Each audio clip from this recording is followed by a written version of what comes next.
Pernahkah kamu mendengar nama Ivan Pavlov, seorang ilmuwan yang berhasil mengungkap salah satu teori psikologi paling berpengaruh, yaitu classical conditioning?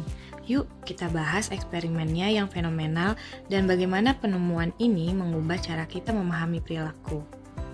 Ivan Pavlov adalah seorang ilmuwan asal Rusia yang awalnya tidak berfokus pada psikologi, melainkan fisiologi. Pada tahun 1900-an, ia tertarik mempelajari sistem pencernaan anjing. Namun, tanpa sengaja, ia menemukan sesuatu yang lebih besar dari itu. Awalnya, Pavlov ingin mempelajari bagaimana anjing memproduksi air liur saat melihat makanan. Ia menghubungkan anjing dengan alat yang bisa mengukur jumlah air liur. Namun, Pavlov menyadari bahwa anjing mulai mengeluarkan air liur bukan hanya saat melihat makanan, tetapi juga ketika mendengar langkah kaki penjaga yang membawa makanan. Hal ini membuat Pavlov bertanya-tanya, apakah respons ini bisa dipelajari? Untuk membuktikan teorinya, Pavlov mencoba sebuah eksperimen. Ia membunyikan bel setiap kali memberi makanan pada anjing.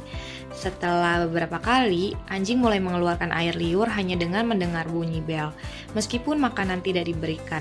Ini adalah dasar dari apa yang kita sebut classical conditioning. Classical conditioning memiliki beberapa komponen utama. 1. Unconditioned stimulus. Makanan yang secara alami memicu respons. 2. Unconditioned respon, air liur yang keluar sebagai respon alami terhadap makanan. 3. Conditioned stimulus, bunyi bel yang awalnya tidak memengaruhi anjing. 4. Conditioned response, air liur yang keluar hanya karena mendengar bel. Dengan proses ini, Pavlov menunjukkan bahwa perilaku bisa dipelajari melalui asosiasi antara stimulus tertentu. Penemuan Pavlov tidak hanya penting dalam psikologi, tapi juga diterapkan di berbagai bidang, seperti pelatihan hewan, terapi psikologi, dan sistem belajar. Meskipun Pavlov sangat berpengaruh, banyak yang mengkritik pendekatannya karena hanya fokus pada perilaku yang bisa diamati, tanpa mempertimbangkan pikiran dan emosi. Namun, terlepas dari kritik tersebut, Pavlov telah membuka jalan bagi teori-teori psikologi lain dan membawa kita lebih dekat dalam memahami perilaku manusia dan hewan.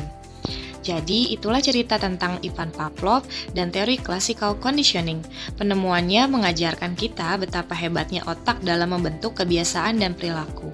Kalau kamu suka video seperti ini, jangan lupa like, share, dan subscribe.